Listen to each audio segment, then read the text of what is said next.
Hello.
Well, good morning to another Deload stream. Been taking it easy this week, hence why the bike's out. I did a bit of abs yesterday as well because I felt bad for skipping out on Monday. Again, only did about 20 kilos Russian twists. Nothing really special to stream or anything.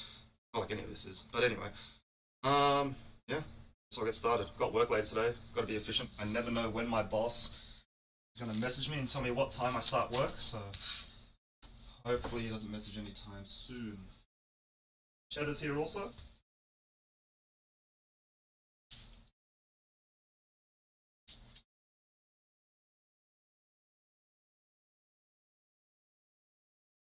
Cheddar the coach, making sure I stay in line, stay fit, so he continues to get fed. Follow his Instagram. He likes to post regularly. Maybe one day he starts helping out with the rent.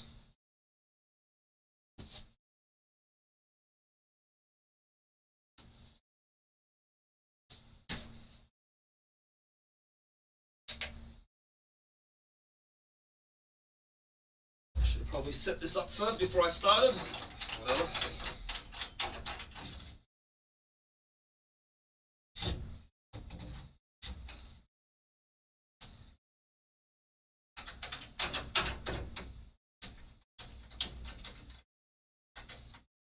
This bike isn't optimal. Mainly my missus uses it. I bought it for the both of us, but the problem is when I use this bike is how to set it up properly.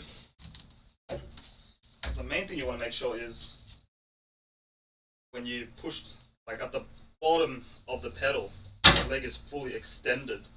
But when I'm pushing this, it's ever so slightly bent, which isn't a problem, but it's all about form in the end, so in the long run it's going to catch me later. But for now, it's just deloading, nothing too serious. Right, gonna turn the mic off because as always I'm listening to stuff. I really should put music on, I really don't care that much. So anyway, yeah, any questions, just ask.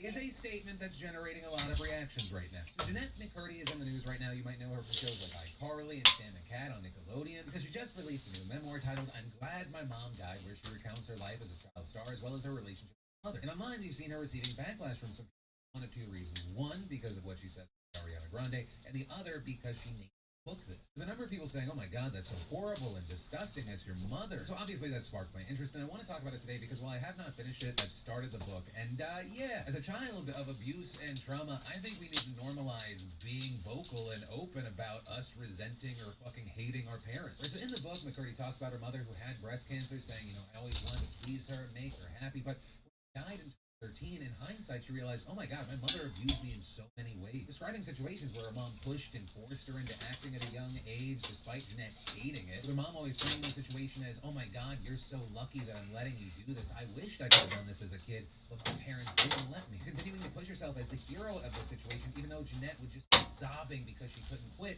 So she tried to convince her that, no, you love it. With McCurdy seemingly having just a chaotic home life. Early on in the book, describing the situation where she just wanted to get out of that house. Her mom is slapping her dad. At one point, she grabs a knife. It's just chaos. Just a small bit in addition to other disturbing allegations, including the fact that Jeanette was 8 years old. Her mother insisted on wiping her behind after going to the bathroom because she didn't trust Jeanette to do it correctly. And that her mother would shower her and give her breast and front butt exams to check for cancer, which Jeanette dreaded, and she always waited for.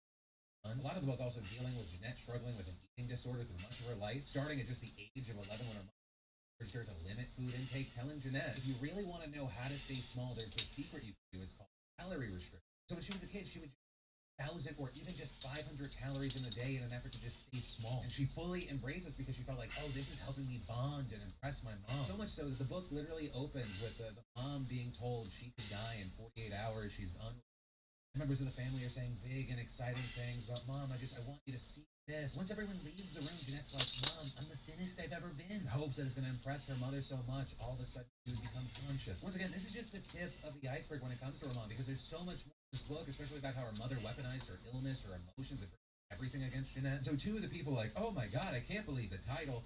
Fucking read the book. Your outrage made me buy the book, and I'm just like, I'm on her side. Also, you have the Nickelodeon of it all, with Jeanette specifically outlining things she was subject to at the hands of who she calls the creator. And though they're never named, many believe that her Dan Schneider, who was a showrunner of Carly and Cat, who notably has long been rumored to be a predator. With Jeanette saying she felt sexualized early on, knowing that for one scene like Carly, she had to wear a swimsuit, and she felt more comfortable. One Piece, but the creator wanted her in a bikini, and saying that once she was 18, the creator pressured her to drink alcohol. And at one point, massaging her shoulders, she was too scared to tell him not to touch her. And then as far as the Ariana Grande aspect of detailed resentment that she towards Ariana Grande on the set of Sam and Cat, and saying there that because Ariana's career was taking off, she was always missing filming to perform or promote her album, leaving it all down to Jeanette to keep the sitcom alive, feeling that Ariana came for money and privilege, and she was just struggling. And saying she understood why Ariana was gone, but she didn't understand why production allowed it because she was not given the same flexibility on iCarly and was forced to turn down film roles because they could.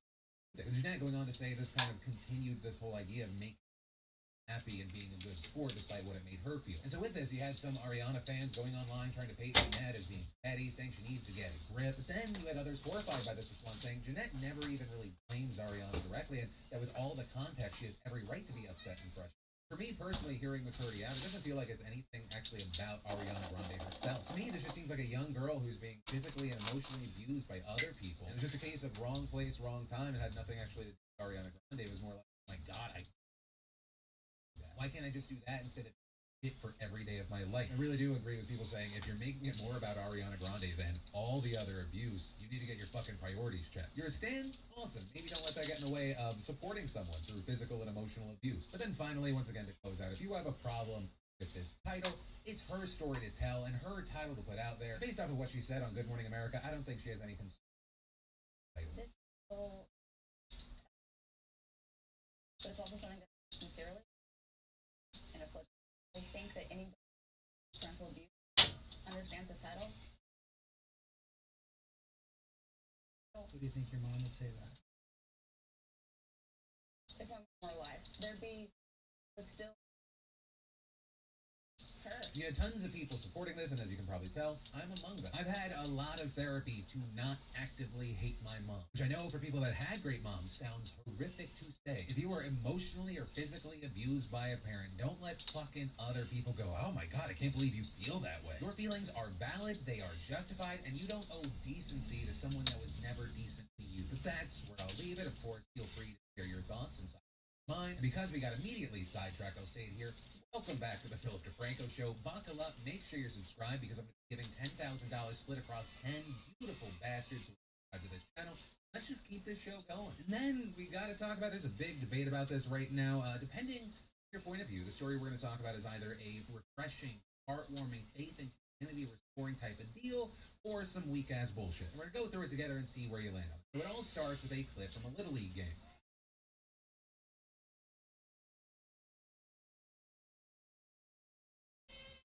Kid in the blue gets hit harder than I would hit Ethan Klein if he put on his big boy pants and boxed me, which is saying something because this morning I did 3-hole push-ups. I didn't even have to get on my knees, that's what she said. But, you know, in this world, we only get to decide how we react to things that happen. How did we see 12-year-old Isaiah Jarvis react? When we see him take first base, he looks right at the pitcher, and he marches straight over to that other kid and gives him a hug.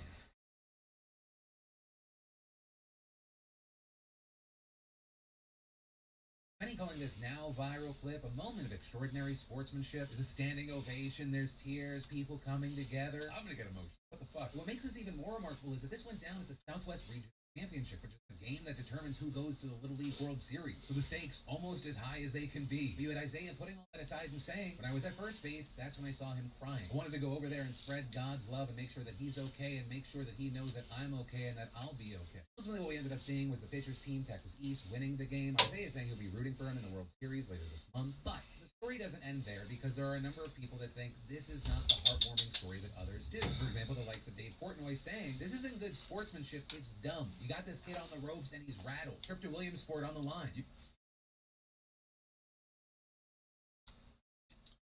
Cheers for the hydrate, Aim. Welcome back. Thanks for the follow once again, in case you didn't hear. I've got Cheddar in here as well, but he's just... like, behind this is a glass door, and he's just, like, staring outside of it. But hopefully if he makes an appearance... him to get on the chair, but I can't make him do anything. But how have you been anyway? Hope you've been having a good day. Oh, there you go. He just came around.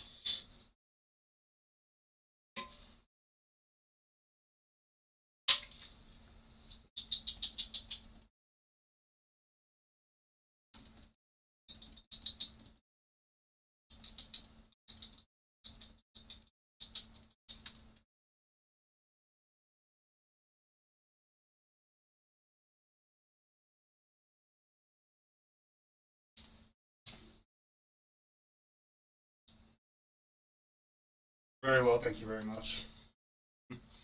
I really can't make Cheddar do too much. Like, I don't really try to force him. Try to heavily incline him to getting on that chair, but it's always up to him in the end. But yeah, I'm good, thank you. You can play patty cakes after. As far as the pitcher goes, that's your plate. You had a number of people agreeing with Portnoy, replying with some variation of the kid was totally fine. That pitcher who started crying was soft, who played to win the game. This is a perfect example of how soft America has become. The boys from World War II would be ashamed. To which we saw a number of people respond with things like, share your experience on the battlefield and how that really is compared to 12-year-old kids playing ball. Yeah, what were those men who were forced into an unthinkable and horrifying and deadly situation think of a 12-year-old not storming the mound in a baseball game? We're talking about children here. Based on their reaction, you know the pitcher didn't mean to beam him in the head. And Isaiah reacts in a way that shows that he has more emotional maturity than I fucking do. Because yeah, I am a competitive dickhead. I'm going to try and do whatever in that situation I can do for an advantage. But that's why I respect what Isaiah did here. Like, what he did isn't participation trophy bull. It's unexpected, decent, and thoughtfulness. But also the whole situation feels weird because now it's become this situation of like, well, if I was that 12-year-old child, here's what I would have done. I don't know. With all that said, what are your thoughts on this? From that, I want to take a second. Fantastic sponsor to today's show, Cuts Clothing. And if y'all don't know about Cuts, it's one of the most cool and versatile wardrobe essentials out there. Cuts has wrinkle-free, pre-shrunk, and I must have washed my teeth 50+ times. And no out collars. Cuts lets you your perfect cut with options for a split hem, elongated, or the classic curve hem, which is my personal favorite. That's how it looks for my body. They also have comfortable, great-fitting joggers, sweats, jackets, and more. Which I will say, I've been finding myself like living in their joggers. You know, Cuts tees are extremely soft and long sleeve and color options for you to choose from. Sharp look for a night out with the boys, date night with your significant other, or a trusted travel outfit. Cuts has you covered. Just buy one and you'll see. So if not you, it makes a phenomenal gift for any guy in your life. So go to cutsclothing.com/Phil or click that link down below and use code PhillyD to get off your first order today. And then we absolutely need to talk about this story out of Nebraska for a few reasons, starting with the fact that depending on where you're looking online, it's being reported in a drastically different way. Some weird exclusions, others misleading, and I think it's important that we talk about the situation, one, for what it is specifically, and two, what it could mean for other people in slightly different situations, but in a post-Roe world. So at the core of this story, of pro-choice and privacy activists jointly worried after court documents revealed that Facebook turned over DMs between mother and a daughter that were later used to charge them over an illegal abortion. With the state charging Jessica Burgess with 3 felonies and her daughter Celeste with 1 felony and 2 misdemeanor, claiming that they went online and bought Pregnant, which is an abortion-inducing medication. So with that, some key things. That medication is supposed to be used in the first trimester to induce abortion, but in this case, it was taken at 28 weeks, resulting in a stillborn fetus, which puts the entire thing in violation of Nebraska law, which is a 20-week post-fertilization abortion ban. Prosecutors also allege that the abortion was not done by a physician, which is required by state law, and that the fetus's body was disposed of with the help of a 22 and who is also now facing a misdemeanor charge. Also, notably with this story, it allegedly took place before Roe was overturned, and in fact, Nebraska's laws have not changed since then. And people also noting that a 28-week abortion is pushing the limit of states, and in fact, could be illegal in even some extremely liberal ones, such as California. But regardless of the timing of this specific abortion, you have pro-choice and privacy activists beyond worried about the social media implications of all this. They've been warning people that their DMs, location data, and even period app tracking information can be used against them in this situation. Reinforce that fear, especially when you consider that in the case of the Burgesses, prosecutors are heavily relying on messages that the two sent to each other about inducing this abortion body, including potentially burning it. So the situation has led to calls for people to get off of Meta's apps, which include Facebook, Instagram, WhatsApp, over the fears that any communications about abortion women. However, here Meta has responded to the outlets highlighting this story, saying that they were just complying with a legal and valid warrant, and that nothing in the valid warrants we received from local law enforcement in June prior to the Supreme Court decision mentioned abortion. The warrants concerned charges related to a criminal investigation, and court documents indicate that police at the time newborn baby who was carried, not a decision to have an abortion. But that statement didn't stop the criticism from the people that had a problem with this, with many claiming that the company should have vetted the warrant more and read between the lines, arguing that it's not exactly a huge to assume the case of a stillborn involving a separate abortion. However, if you that it can just ignore a warrant, so it seems a hard place. You have people pushing back on it, saying Facebook could just not collect the data in the first place, or end-to-end things like Facebook Messenger by default, meaning the police would have to get direct access to phones to see messages, which notably did eventually happen anyways, but only after using that there was Facebook to justify the war. Now, with all of that said, of course, I'm going to pass the question off, but I think it's important that we think about the situation in two ways. One, what are your thoughts about this 17-year-old that had an abortion at 28 weeks and everything that transpired here? But also, two, regardless of your opinion here, do you potentially see this story as a canary in a coal mine for other people in the Yeah, it's as if he's got little white socks on. A lot of people have commented on that. This is something to be nice about. Fun fact about Cheddar, he's only got 1 tooth. Reason being was when we adopted him, on his information card it said teeth extractions due to gum disease, and we just figured out, yeah, okay. I don't know at the time, we just didn't check, but at the time we just thought, okay, maybe just 1 or 2 teeth, who knows, 3, whatever. And then 2 weeks into his adoption, one day he just yawned in front of me. Of course, you know when you yawn, well, like when anyone yawns, their mouth opens. Looked straight in and I realized, oh, he's got no teeth. That's what I initially thought. And then I had to look in and I was like, here, and I was here, and I was like 1 tooth. I think it's at the bottom right somewhere, I think. Yeah, essentially, he's 1 tooth away from being called toothless. But anyway, doesn't change much. The only thing really changes is his diet. So, because he can't chew as well, what we got him, he just eats wet food, and if we give him dry food, we just got to moisten it up a bit, and he can eat it. Fun story once was, I don't know what I was doing at the time, must have agitated him, but he tries to bite my arm, and it's pretty much, all I felt was gum. There was nothing on it. And I felt like he looked at me, I looked at him, and we both recognized the futility of biting for his scenarios, because it did absolutely nothing. And I think from then on, he just never bit me ever again, seeing how futile it was.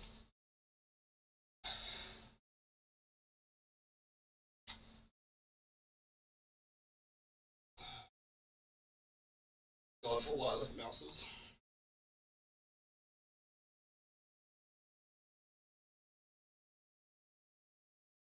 Essentially, yeah.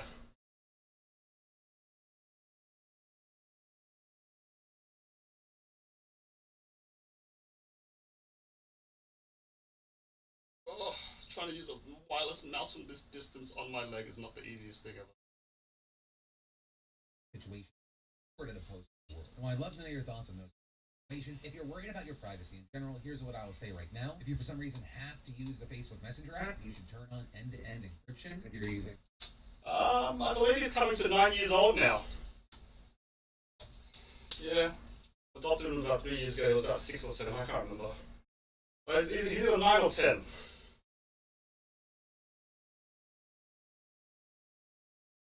He's a bit more of an older gentleman. I've taken care of a lot of cats in my life. My missus, not so much. So this is her first cat that she's ever adopted. But when we went to the, I guess you could say adoption agency or whatever, I purposely told her no cats, no kittens, because I am done with raising kittens. I want to skip the whole baby teenage phase where they're trying to find their bearings, figure out the kitty litter, very hyperactive. Older cats tend to be, they assimilate so much better in new homes and whatnot, so that's why I chose. Well, we both chose Shadow in the end. Yeah, much easier. Like I said, I've probably raised over, ballpark number, easily over 20 cats in my life. And yeah, I'm just done going through that whole kitten phase. Do you have any pets yourself?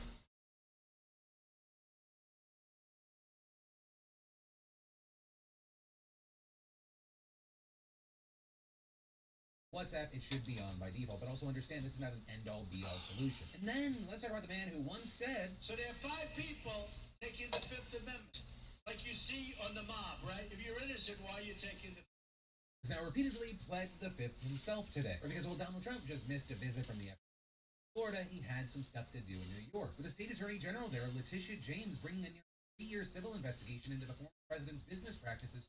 Next, this over allegations that the Trump organization illegally and deflated the value of its assets on paper to get better treatment from lenders and tax authorities. Like I said, Trump appeared for a petition this morning in front of James and her team of lawyers so he could give sworn testimony, and no Trump fireworks, instead just pleading his Fifth Amendment right not to incriminate himself and repeat questions. We learned that Trump himself was aware of the irony of having said things in the past, but now pleading the Fifth, because in a statement he said, I once asked, if you're innocent, why are you taking the Fifth Amendment? Now I know the answer to that. Although it appears even though he wouldn't speak under oath, he could not resist posting on social while literally there, writing at the very plush, beautiful, and expensive AG's office, nice working conditions as people are being murdered all over New York. She spends her time and effort on trying to get Trump. And here's what I'll say with this situation. Donald Trump has every single right to plead the Fifth here, but also the rest of us have the right to mock.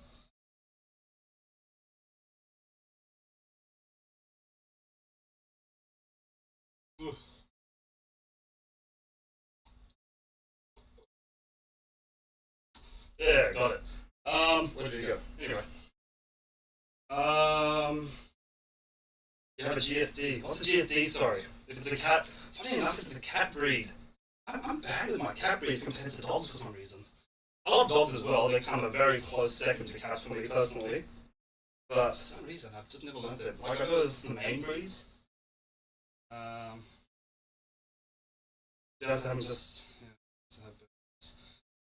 yeah, well, I live in my mother's granny flat, and my mum's house at the front. She owns a Pomeranian German Shepherd. Ah, that makes sense. Jenna, why must you get in the way of my peddling? I work these legs for you. Yeah, it's one of the best relationships ever if you can get a cat and dog to essentially, I guess, accept each other. And I feel like most of the times it really works. All you gotta do is really monitor them. Well, like I said, yeah, we've got a Pomeranian at the front. He thinks it's a cat. He was raised around cats, funny enough. And he's very protective towards cats. But unfortunately, the relationship between the dog at the front's name's Whiskey. The relationship between Whiskey and Shadow is a bit one-sided. Whiskey really wants to love Cheddar, but Cheddar tolerates him more than anything. Most of the time that he accepts Whiskey being there, but he hisses at Whiskey once in a while. I feel for Whiskey so much because he's a loving dog, especially towards cats. He's very protective towards cats. But I guess Cheddar, when we adopted him being 6 and whatnot, he might have he's already ingrained into his mind or himself that he's not too fond of it. But I keep trying. I keep bringing them over. Again, they're okay around each other, but I know Cheddar. He's not the. He doesn't like sharing love too much. As like when people come around, friendliest cat ever. But again, he just loves attention, and I know him. I know most cats shoot natures, but for others, like, oh, he's so nice, he's so loving, and it's like, yeah, but I know how he is on the inside. But I'm not trying to diss each other. I love you, but be a bit more open for whiskey. Was adopted all too. They were awesome. Ah, right. Yeah. Older cats are just that much easier. Older pets are just that much easier in general, actually. But yeah, I think because of my lifestyle, that's why I like cats more. If I had a dog, I know I'm that lazy in the sense that I probably wouldn't take it for a walk. Where I just feel bad if I had a dog and I wasn't taking it for a walk. So cats take care of themselves. You only just gotta love them and feed them, and that's it really. And of course, clean their litter. Dog, I'll see one day. And how old's your German Shepherd, by the way? There was a dog that I was gonna get. It was either gonna be a Corgi or this Welsh dog, the one with the really long ears that just constantly looks sad.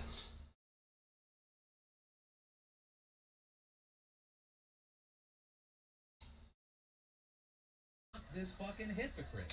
Because I don't know how many fucking examples there are of him saying one thing, insinuating the worst of all things, but then when he is in that position, oh, it's a different situation. Yeah, I guess the main point of this story is the man who once incited a mob is now pleading like the mob, in his words. See, the mob takes it.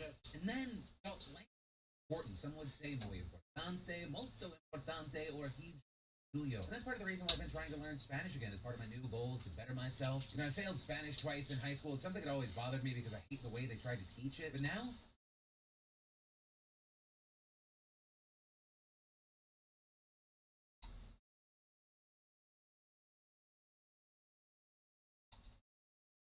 Five years old. Lovely. A fine gentleman. Whiskey is about 9 or 10 now as well. Used to be very bipolar, most tiny dogs. They've got that Napoleon complex where they're just bigger than the world. He's grown to that age. I feel Pomeranians turn out one or two ways. They either continue to stay hypo their whole life, or they quiet it down and they become that old man mentality, like get off my lawn sort of thing. And that's the one that whiskey falls into.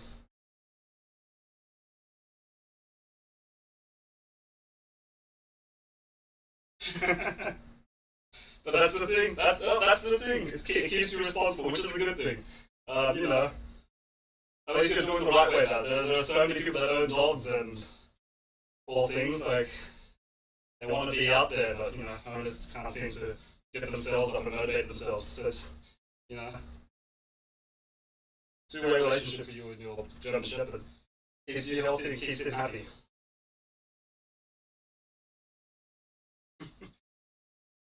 Cheers, Aim. What's the name of your German Shepherd? Originally on Cheddar's info card, his name was Watermelon. I couldn't have that because, fun fact about me is I don't eat about 95% of fruits. You can have a long discussion with me, I've had a long discussion about it. Many people in my life, but essentially it just comes down to texture. So when it came down to him being watermelon, I was like, no, I can't have that. We used a name randomizer, and then Cheddar came up. And me and my missus were a big fan of Brooklyn Nine-Nine, where the corgi in there is named Cheddar. And I'm like, perfect. So, Cheddar's not some common dish. Quoted from the TV series. Whiskey? Mum named him Whiskey. Because Mum's dog, I was like, Mum, what do you want to name Whiskey? That's right, Mum, what do you want to name the dog, the Pomeranian? She's like, Whiskey. I'm like, you sure, Mum? Because I'm going to be telling all my friends this dog's name, and they're going to think I'm the alcoholic, or you. And I was like, yeah, I know what the name is. Alright, done. That's how Cheddar. That's how the Pommel's named Whiskey.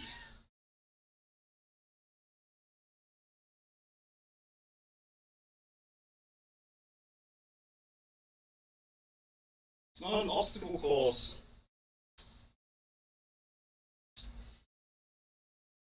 Rallo. That's a very unique name. I've never heard the name Rallo. That's wonderful.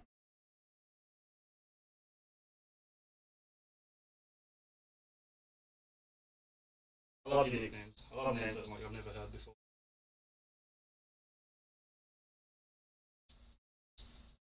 For the love of God.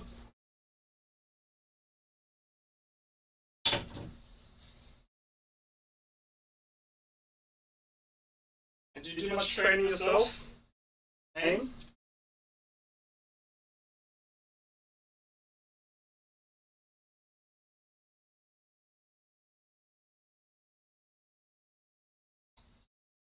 Thanks to Rocket Languages and more specifically PhilSpeakSpanish.com. That's where you're going to want to go. I feel like I'm on a strong path. And it's all built around whatever style you have. Are you a visual learner? Covered. Auditory learner? Awesome. And it's built so you can ease it into every day, whether you only have 5 or 45 minutes. And the most important thing is you're not just learning, but it's actually setting you up for success for everyday conversation. So if I meet a new person in Spain that I want to know better, I can say, quiero que te sientes en mi cara, por favor. Or let's say I'm stopped by customs, I can say, ese no es mi maleta. No, no, no. And ultimately, not only are they a sponsor, not only have I teamed up with them at PhilSpeakSpanish.com, if you go or click any of these PhilSpeaksInsertLanguages.com, because there's also Mandarin, Chinese, German, French, Arabic, Russian, Portuguese, Japanese, Korean, Italian, sign languages. And I have all those clickable links down below. Not only do you start a trial version of the course that is yours forever without even a credit card, they're going to give you, it is insane, 60% off. But you got to use my link, get in on it now, and start opening up a whole new world today. And then, should Supreme Court justices have term limits? That's a topic of conversation and debate that's been going on for a while now, but has definitely picked up recently. And when looking into this, I found that Representative Ro Khanna first proposed the Supreme Court term limits for Appointments Act back in 2020. Later, reintroduced again in 2021, and now has been pushing for the measure to be taken up since the court overturned Roe v. Wade. And among the things this bill would do, it would set 18-year term limits for all Supreme Court justices approved after its passage. And after those 18 years termed out, justices could still serve on lower courts. It would also change the appointment process, so every president can nominate a new justice for each odd year, giving them the justices term. And if for any reason there were more than 9 justices, appointed would serve on the court. The bill also mandates that the Senate must act on a nomination within 100 days, or the nominee will automatically be seated. With the goal there being that the Senate majority can't just indefinitely block the president. And so with national trust in the Supreme Court at an all-time low, my interest peaked reading this, wanting to know more, and also kick the tires on this. After Representative Khanna, and we talked about it. Congressman Khanna, we're going to just jump straight into it. Why should Supreme Court justices have term? Be on the Supreme Court for 50 years. The idea was to go on the end of their legal.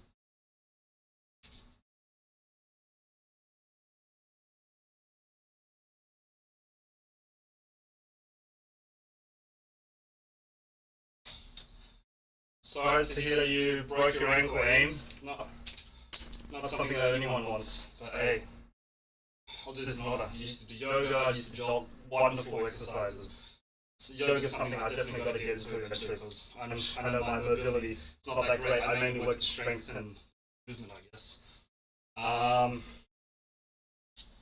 That's good. The foot's completely healed.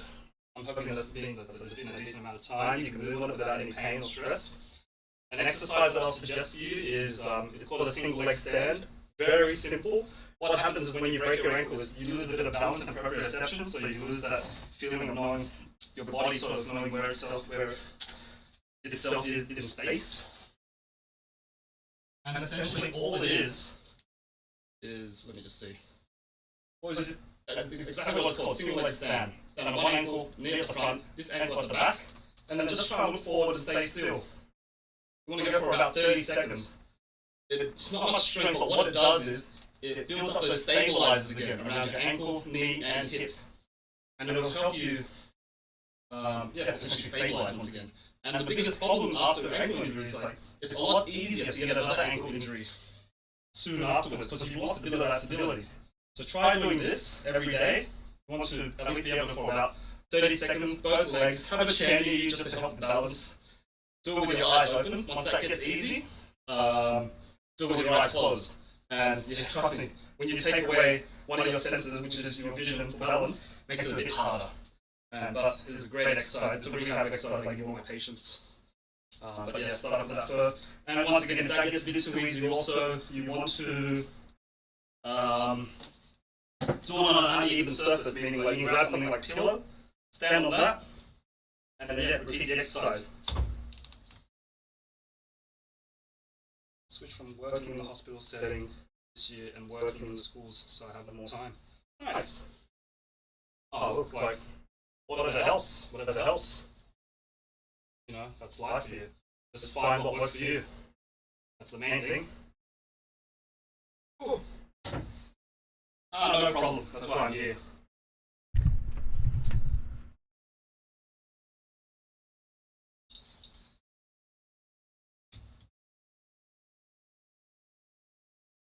But yeah, like, we get a lot of activities in here and whatnot. I live in Australia, it's currently winter and whatnot. One of the biggest injuries that happen around winter tends to be the right neck, where essentially you just wake up and you've got pain in the neck. That tends to be just bad sleep position, but mainly because it's extra cold during winter, go figure. But what happens there is we have a lot more short muscles, we're not using them as well as we should be, they're not as prepared as they should be.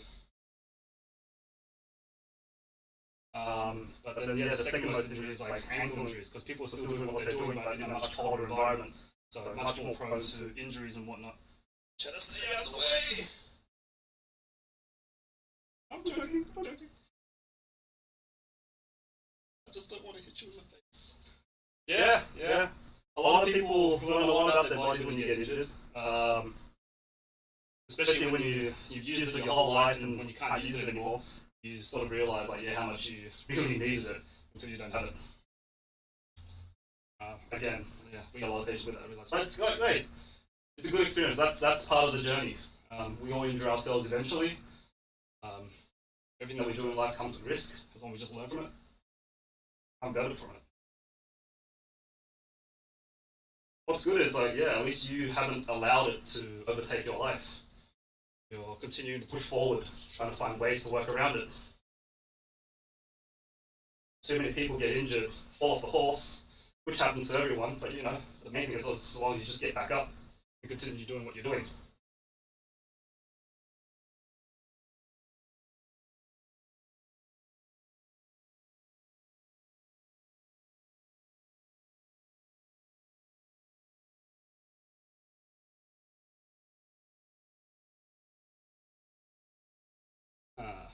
Yeah, depending on how long you're recovering for, yeah.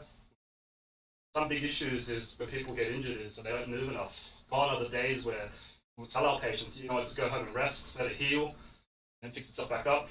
The best way about post-injury, like best treatment is like move as much as you can in a pain-free environment, like in pain-free motions. You want to push it, but it's a bit of that fine balance where you need to move, but at the same time you need to rest. Too much of either, you're going to hurt yourself. So you've got to find that balance. But that's essentially what happens when people don't move enough and they start trying to move again. They're like, oh, something's a bit off. And if you don't use it, you lose it. So you lose a bit of that pattern movement training that you've had leading up to that point. Your muscles tend to atrophy, where there's a bit of wastage because they haven't been used enough. So you don't have the usual strength that you normally have there to maintain yourself. That's why it's the best thing you can do in recovery is just, continue moving. It doesn't have to be exercise. Just even walking. That single leg stand that I showed you. Little something goes a long way.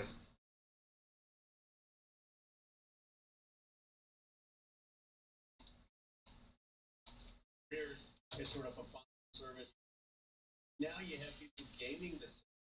You have, for example, a kid in his early 40s.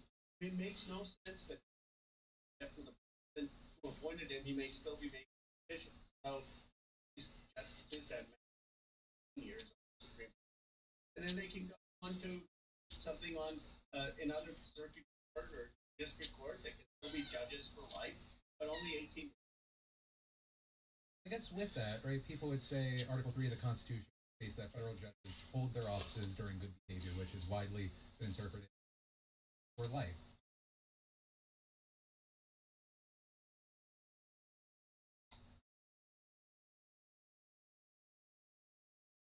And I think that's the beauty of it right there. If you take it, like, I know it's not easy, everyone's got different circumstances and whatnot, but exactly right, you've done yourself the favour of keeping fit, making sure that you're healthy, and your body will respond in kind. We all get injured like ourselves, like everyone, sorry.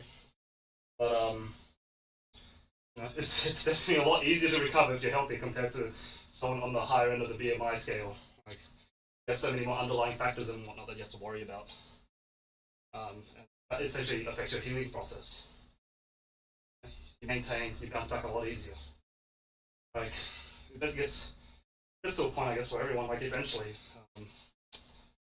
that you can be as healthy as you can, but pain and nooks and whatnot are still going to come about, but how well you handle them depends on just how good your structure is already, like how much you developed before anything's happened already. Like a lot of my friends at my age right now, they're complaining a lot about back pains and neck pains and whatnot, mostly because of standing jobs and everything like that. But it doesn't matter. Doesn't matter what job you do, something's going to come up eventually, whether that be sitting or standing or moving. So the fact that you're doing something 8 hours a day, 5 days a week, and something's bound to come up. So you want to give your body the best chance that it has to be able to cope with your work.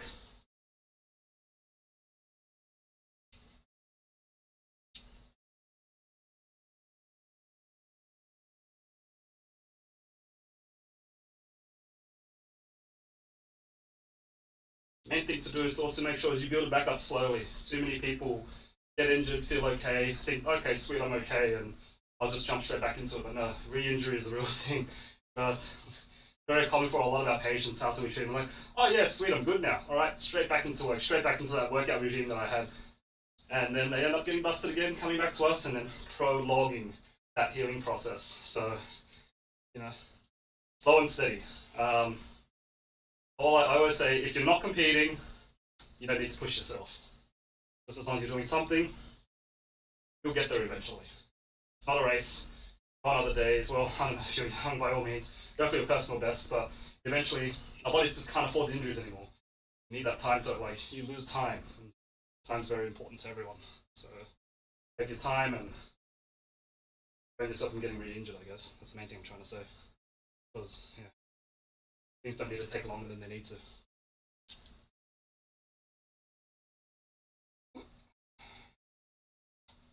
So, would your proposal require a constitutional amendment? And if not, are you concerned about the lawsuits? Like, is this doable? Or, as some might say, this kind of, not PR, but It is doable. The president's own court mission recommended this as a plausible step. You can't the justice being a judge. If, let's say, Clarence after 18 years has to retire, he has to can either be on the circuit court or district court, or he can have senior status, means this, have the title of judge. You can't strip him of being a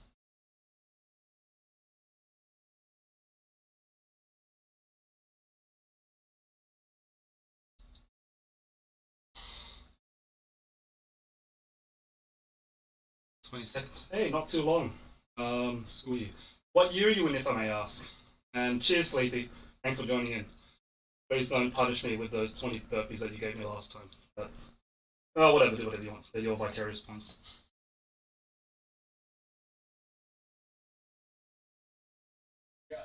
but you can say that in the on the Supreme Court, and many legal professors and experts have looked at it and said that is constitutional. and so if you were able to put through what you wanted, what would that mean for the justices on the Supreme Court? 18 years.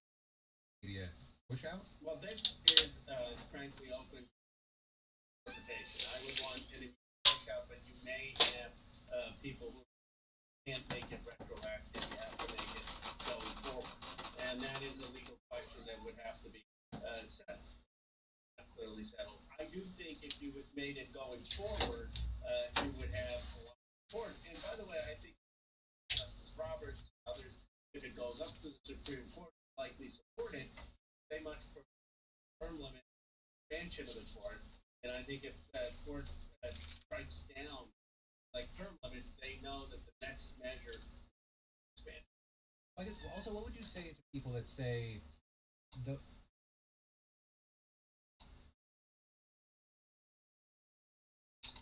And that makes so much sense, Abe. I don't know even why I thought about that. I don't know why I jumped straight to thinking you were still studying.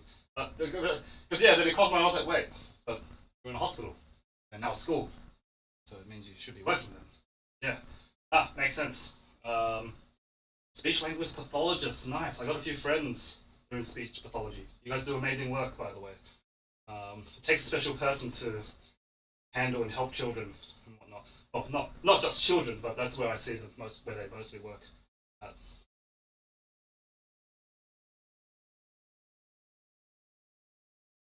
Good stuff. Glad you found a place where you love. That's always very important. Location is very important. Special teacher. Yeah. Go on to you next. Yeah. Oh, yeah. No, 100%. Good stuff. Good stuff, Aim. It's not an easy thing. I treat kids here and there, and treating kids one at a time is already hard enough for me. I've got to turn into a little play session. I'm still trying to get the hang of it. I only just graduated chiropractics last year, and so I'm learning a lot this year. But luckily, where I work is I have a wonderful team, a wonderful boss, teaching me a lot. I need to do some more extra courses outside, like pediatrics and whatnot. You don't need it, but you know, it's better. Like anyone, I don't know, it takes a special person to really come out and know exactly how to handle kids straight away. And I don't think I have that yet.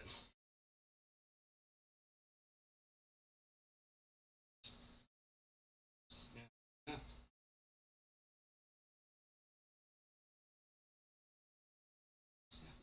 Oh, yeah, because yeah, we live in Oz and everything, and like I said, I have a few friends that are speech pathologists. It just seems to be a subject that Doom doesn't know. Surprise! Oh, okay. Okay. The range is definitely we see anything from babies all the way up to the elderly and whatnot. Like pretty much everything from near to far, but predominantly, I would say it's hard because we see quite the variance. But I guess mostly around 30, because I guess that would be the average age where if you did live a healthy life, that's where things will come up eventually anyway. But not like we'll see anything from child athletes to I guess the elderly and whatnot. Babies as well. Doesn't mean we babies just mainly for like we just make sure that they're developing on each and every stage when they're growing up, making sure they're moving properly and everything. There's a simple one that babies can get where hip dysplasia, I think, where essentially their hips don't develop properly, and depending on how they move their hips soon after birth, can sort of determine that, so we can at least guide the parents into what to do next if the kid's not moving properly. Child athletes here, huge one in Australia. A lot of kids doing sports here, so it tends to be like anyone. They tend to be doing too much training. So it's hard to get them to slow down a little bit, let their body recover and whatnot. They're still learning that sleep and recovery is definitely just as important as the training itself. Adults and whatnot, yeah, the usual. Tends to be from work. We work next to the Sydney markets, meaning it's a lot of night shift workers, heavy labourers, higher on the BMI scale, forklift drivers. They get a lot of back and neck issues. So our location is pretty advantageous for that client base. And yeah, and everything from whatever you can get from 50 and upwards, just from life, from degeneration and whatnot. And how long have you been working as a special ed teacher for? Okay.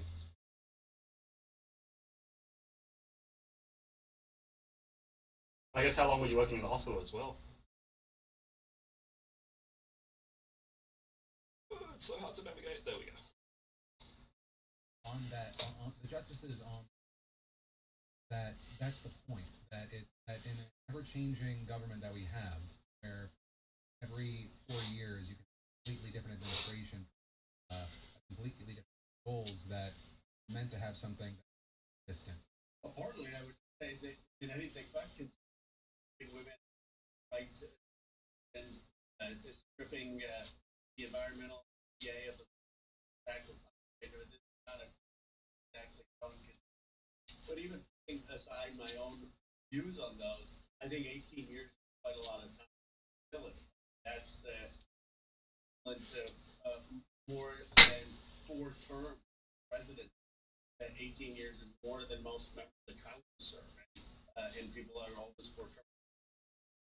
Senators, I think most members of Congress, senators don't say So I think you can have stability, but have a limit. And some people say 12 years for just some may say 20 years. I think 18 is actually pretty generous. And I know that you posed this in 2020, obviously.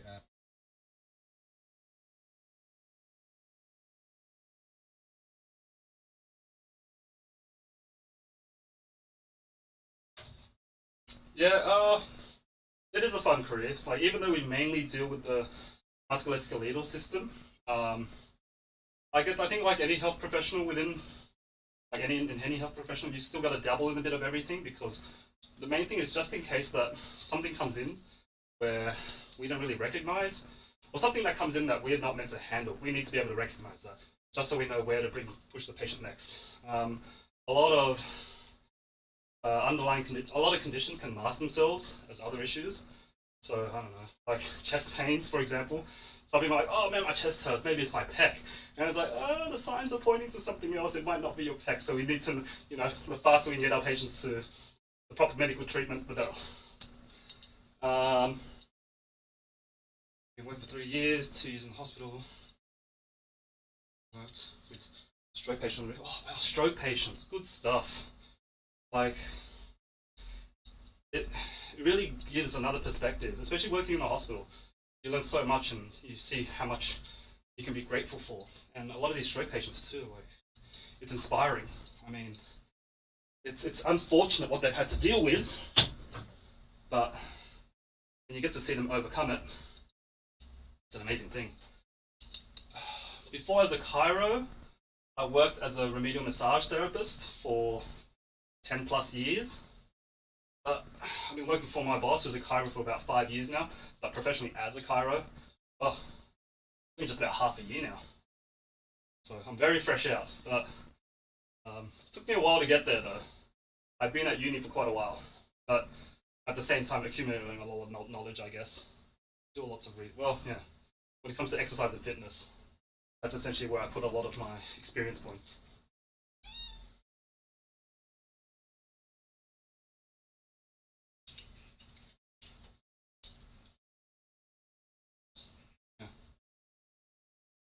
But yeah, the last 3 years I definitely learnt the most during my masters.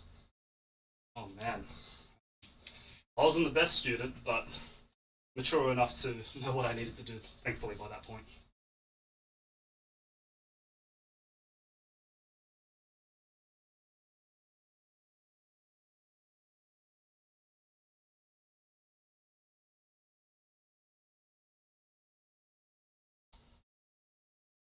And a lot has happened since then. Do you think that there is this? If not before, why now? I do think that there's building support. One reason is people understand now how out of touch the Supreme Court is, and that has contributed to it. Two, President Biden, who ran as quite moderate on the court during his presidency, put together a commission. That's what he said, and the commission, while they haven't formally recommended the term limits, has said that that is the one that's most plausible. That's what a lot of the experts agreed on as a likely path. And three, something that Republican voters agree on, independents agree on. So when you poll it, a lot of people that intuitively makes sense, and it's not political. Not that saying term limits may not even benefit right immediately. Something that I made some. Oh. Expansion. I guess mind modern life that is going to push against the ideals of certain people. That I have a very wonderful mentor. It's my boss, actually. When I first worked for him about 5 years ago, I was only a remedial massage therapist doing my undergrad. But he convinced me about chiropractic pretty much. Before that, I used to work for a physio.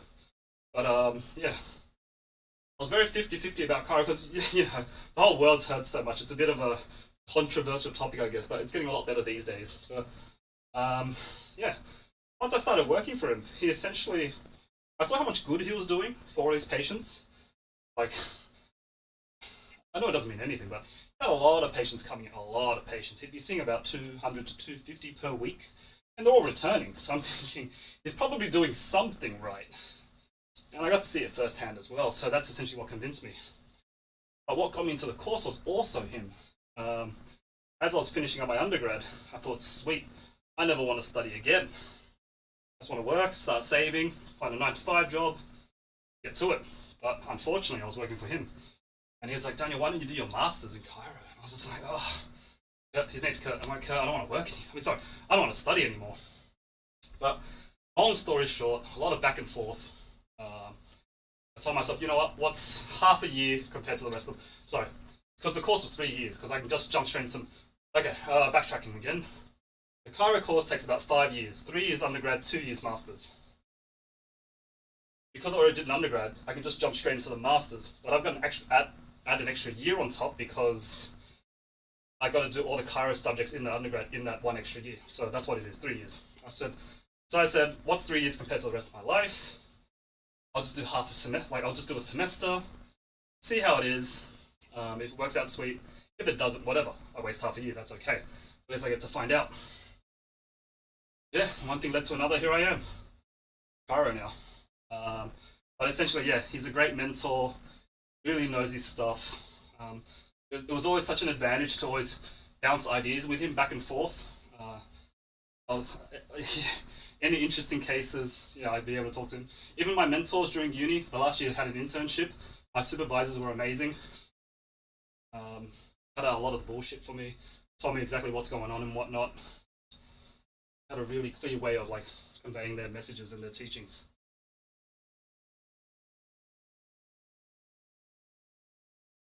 Oh, absolutely, absolutely. I'm learning the most out on the job. It's unfortunate, but you know, you never stop learning. It doesn't end just because you finish uni, especially for like health practitioners. There's always something new that we haven't seen before. That's the beauty of people. Everyone's different. Even though the conditions we're treating are the same, but the variance within the person themselves makes it unique.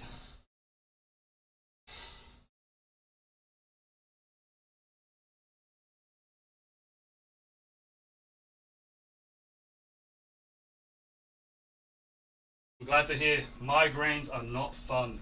I feel for anyone that goes through migraines. I have a lot of friends and patients who go through migraines, and it is, migraines don't discriminate. I always tell about this one patient where healthiest bloke in the world, exercises, good job, has a family, healthiest person I'd probably know, healthier than me easily, gets migraines. What's funny is he gets migraines. The chance of him getting a migraine rises whenever he goes on a holiday. So for some reason, it's as if his body's like, oh, like stress is good. A certain amount of stress is good. Keeps our body ready and prepped. But for some reason, his body's like, oh, you're not stressing enough. Here, have a migraine. I just feel for the guy, and he's done all the treatments. So I'm glad to hear that your mother found something. I'm glad it's from a chiropractor too. So that gives me a little bit of hope that hopefully I can be able to help that condition too. But yeah, that's my bit of luck there. Right place, right time. Took the advice. I got a bit lucky. What are you doing? There we go. Yeah, I love what I do. Like, I love the hands-on aspect as well. Growing up, I told myself I never want to work behind an office. Nothing wrong with it. Just personally, I just don't want to sit down. Even though there are plenty of times where I think to myself, man, it'd be nice just to sit down behind a computer and just work all day. But I think this is more beneficial for me personally. Essentially, like being on my feet all day and everything like that, which sort of helps me with my healthy lifestyle, I guess. I can have a bad day of dieting, but knowing I'll be on my feet all day at work sort of balances it out. Which gives me one of my problems where I think a lot of people wish they had my problem. I'm trying to put on weight / muscle, but my output is way too high compared to my input. So my struggle is eating. I cannot eat enough for my body to be able to replenish itself enough. Hey, that's it. That was my original goal to exercise. I loved eating in high school and everything, and I knew straight away, if I want to keep up this lifestyle, I've got to balance it out, as always. That's my theme in life, just balance. So that's where I started my fitness journey in high school. Work out to pig out. That's one of my mottos. And you know, and that's the beauty of it. I get to eat whatever I want, enjoy whatever I want. I can have a cheat week if I wanted to. My body would be like, yeah, whatever, fuel, burn, easy. But again, my struggle's a bit different where I'm trying to put on weight. So, oh, the amount I have to eat or the amount I have to pull back from exercise is, yeah, immense. I used to work out 6 days a week, now it's only 3, and I found that's worked for me a lot better.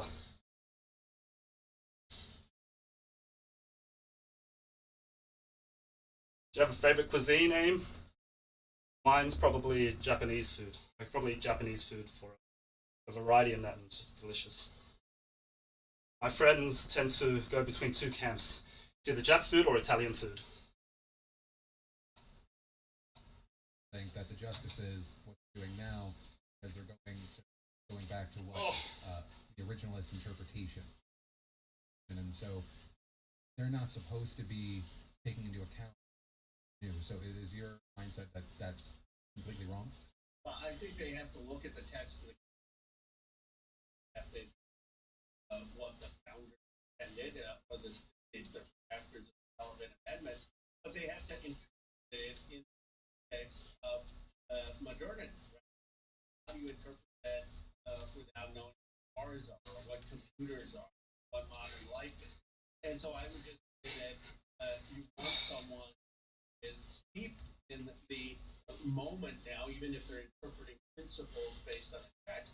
And second, I think you want not too much distance between democratic legitimacy that a Supreme Court justice has, which is that a president elected by appointing them, and their decision making. And the longer they're on the court, the harder it is for that democratic legitimacy. They did them 30 or 40 years ago, and that gives legitimacy now to be the people. I just think that it's a harder argument to make than if they're up to 12 weeks. And Congressman Khanna,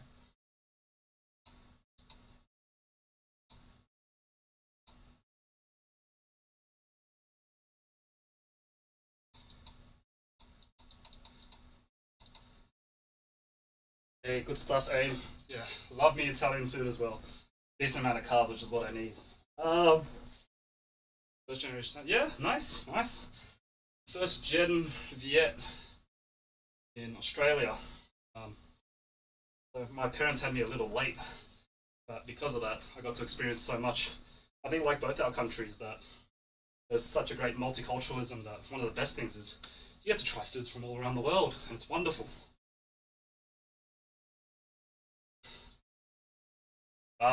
You can't beat an Italian grandmother's food. Like, oh man, good stuff. Once in a while, we have like this food and wine festival in Sydney. Me and my missus, we always go, and always great Italian food there. Love your arancini balls. They did that thing where got like a huge block of cheese. They're making pasta in it. It was like they were melting the cheese on top of the pasta with that cheese wheel. Wonderful.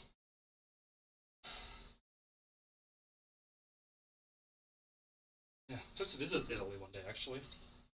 Loving pizzas. That's the beauty again. Living in Australia, multiculturalism.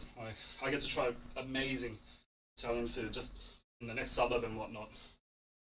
What's awesome about Australia is our produce is pretty good. So when we make our food, it's great ingredients. So there are times when the food in Australia sometimes beats its origin country. Easy example is Vietnam. Like Vietnam has great food, but like the pho, for example, it's better in Australia because once again, the produce is much better. Jano Pambo.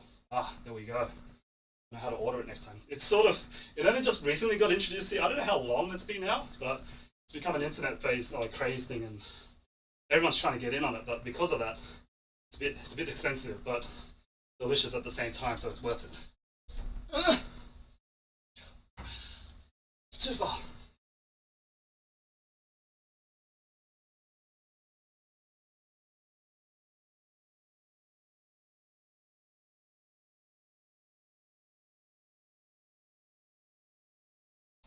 Something I always like to end these interviews on is there something that you would like to say to my audience? Maybe it's an answer to a question that you wish I had asked or anything like that.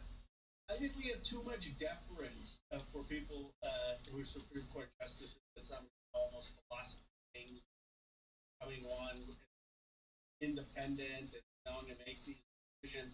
Really, they are political actors, and they have often worked on campaigns. I mean, look at how many people down there on Bush Kavanaugh and others as lawyers for them.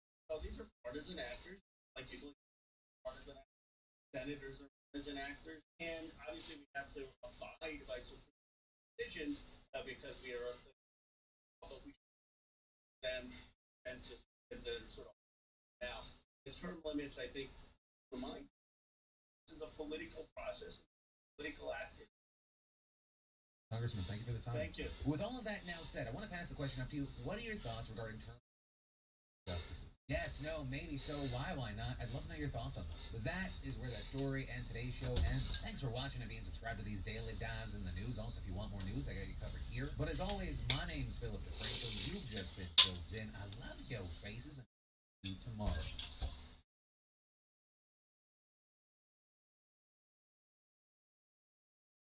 Back to the Philip.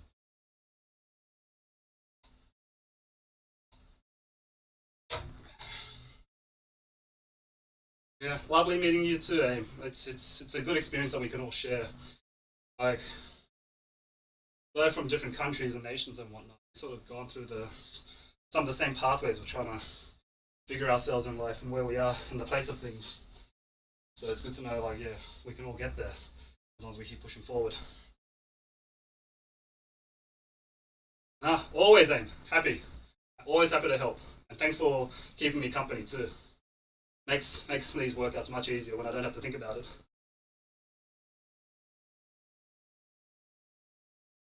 Is it working now? I'm not too sure.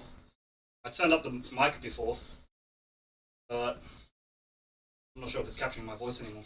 But essentially, yeah, always lovely meeting new people as well, hearing about their experiences. We sort of go through the same things, but within our own pathways, I guess. Trying to find ourselves and whatnot. And yeah. Cheers for accompanying me during my workout and seeing Cheddar do what he does, getting in the way of my workout. Oh, damn.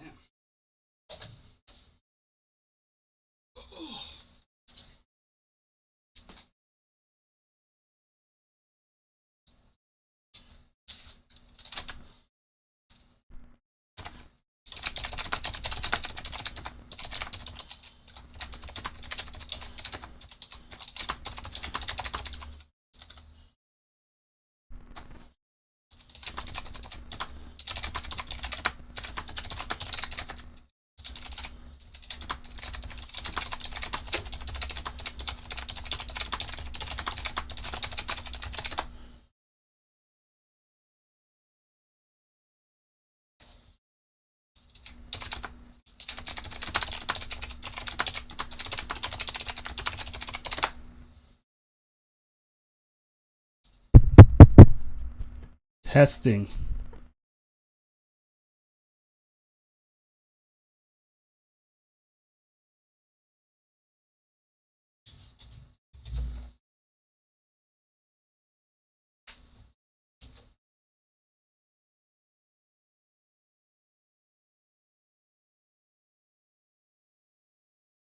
Keep it up, Aim.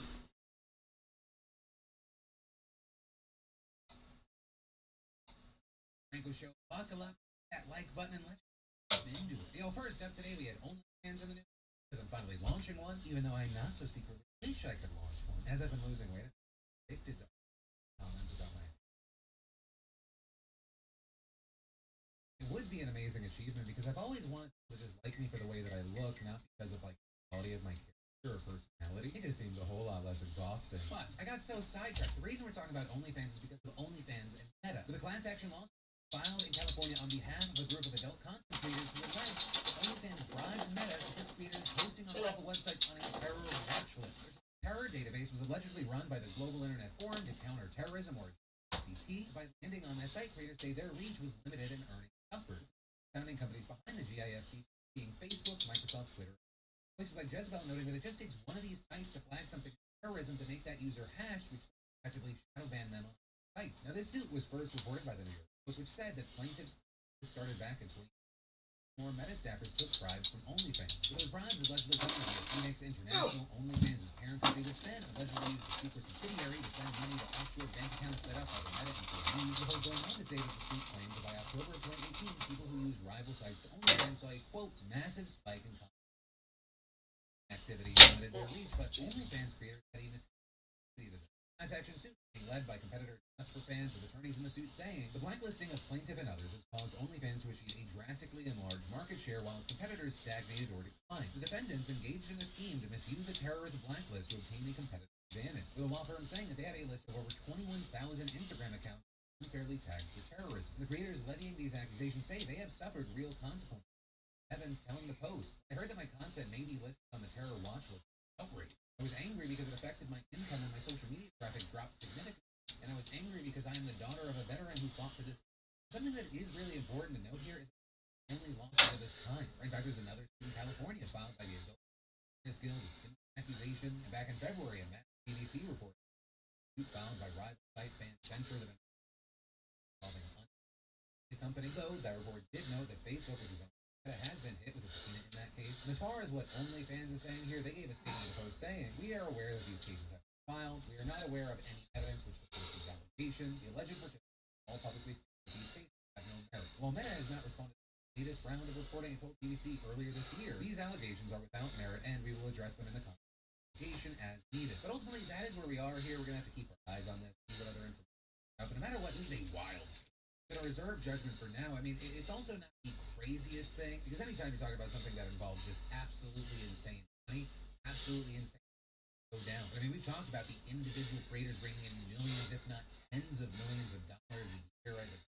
And of the world. So just think about how much money is at play for an entire platform. And then throw into the mix an allegation that a platform is using a terror watch list to get a competitive advantage to a competitor, but also potentially like ruining people. This bell can't be unrung, and I think it's going to be very important to find out if these allegations have any basis or not. And hopefully, time will tell. And then let's talk about committing the crime. Also, in case I find myself for some reason in a court, it's all hypothetical and for entertainment value only. Are you sure about that? So let's say your elderly mother is living alone after her husband died. He was a book collector, and now she's possession of millions of dollars worth of artwork. How do you get all those valuables from her hands into yours? You got burglary, but the art's going to be reported stolen. You might leave evidence behind. You're going to have to fence it and not get as much value out of it. Murder is just downright messy, and that'll attract a lot of police.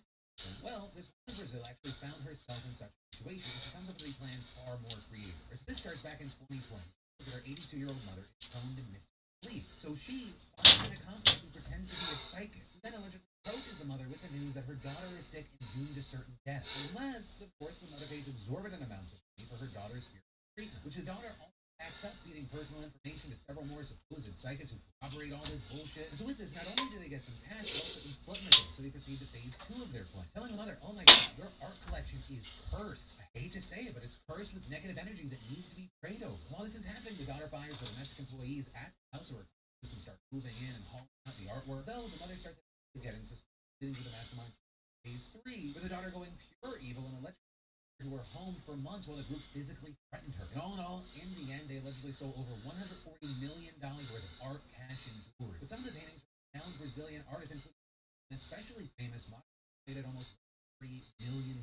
One of those actually found stashed under the daughter's bed, which you can see here with the police holding it up. And of course, the good news here is that we wouldn't know or be talking about any of this if the authorities hadn't arrested her in several yesterday. Of course, we're going to have to wait to see what kind of punishment we get, but in the meantime, these are our douchebags of the day. Initially creative, yes, but just downright horrible people. You know, there's no good way to fire employees. There are best ways, but there's no good way. It sucks for you, it sucks for them, but most importantly, it definitely sucks for them more. And the reason I'm talking about this today is because yesterday, the CEO of Hypersocial, Braden Walaki, he decided to do a very, very interesting thing. After a round of layoffs, he decides, I'm going to go to LinkedIn and post this. It's a photo of him crying with the text, this will be the most vulnerable thing I'll ever share. I've gone back and forth whether to post this or not. Just had to lay off a few of our employees. I've seen a lot of layoffs over the last few weeks on LinkedIn. Most of them are due to the economy or whatever other reason. Ours, and in this, he wasn't completely clear about what led to the layoff.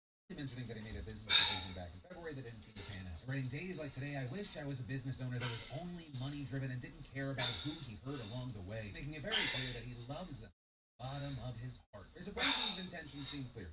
It's clear that he's not a heartless business owner. Because we've covered stories like Better.com CEO in the past, and a ton of people through his Zoom call, also just making it all about him. But still, Braden's post was taken as disingenuous and self-fulfilling. With people writing things like, how about use your network to help those employees find new jobs by tagging them and putting them in the spotlight as opposed to worrying about making difficult decisions as a leader and posting a selfie. This is one of the most out-of-touch posts I've seen in a long time, as well as yikes. He was just laid off along with many others. If my CEO sent this, I'd probably lose my mind. You're crying, I'm crying, we're crying. You still have your job. Put those tears in a jar and make a potion to help the people's lives you laid off better. This isn't how you show empathy. Do more for your employees that were let go and those still existed. And over on Twitter, you have people mocking the entire platform saying it was peak lunacy or LinkedIn is not a real place. Now, in an attempt to be fair to Braden, I do want to know posting about the and trying to help them get. I understand that he was trying to share this thing to him and maybe some of the people that follow him because there are other CEOs. That's a private selection. No one needs this publicly. Once again, I get it. It sucks to fire people, especially when you're laying someone off if they did something wrong. But their job, the thing that enables them to live and support themselves, because most Americans don't actually have any money in a fucking savings account. There's a way to be vulnerable and honest about this, but don't turn it into a fucking pity party about you. If you want to think of yourself as a victim in this situation, you are the lowest priority victim. But anyway, I thought the fun way to end this would be like, what's your opinion about this CEO? I think most of us are on the same page, but feel free to correct me. My question is, what is the worst way you've ever been? But from that, I want to take a second to tell you how I've improved. Sponsor, Beam. Quality of sleep levels are very important. That's why Beam's Dream Powder has been the in my nighttime routine. And Beam's new flavor, apple pie dream powder, is the most delicious nightcap yet. It's just 15 calories, no sugar. It's got 5 natural sleep-promoting ingredients such as nano CBD, rice, mushroom extract, magnesium, L9, and melatonin. And their third-party lab testing contain no THC and are trusted by top athletes. And as someone who has struggled with sleep, Dream Powder has been a game changer. Wind down faster, I wake up feeling refreshed. And this apple pie flavor is available for a limited time. And Beam up my discount from 2% off for 8. It's the best deal you'll get for their new. Do not miss out. Head to shopbeam.com/DeFranco and use code Franco 3% off all ordering orders. Plus, it's right not over free shipping, a Beam mug, and a author with your first order. Get in because this offer is only going to be available for a week. Then we should talk about why Democrat Beto O'Rourke, who's running to unseat Republican Governor Greg Abbott in Texas, said this. Turns out that was not O'Rourke's reaction to someone telling that they find Big Bang Theory funny, but rather he was talking about Uvalde when someone laughed.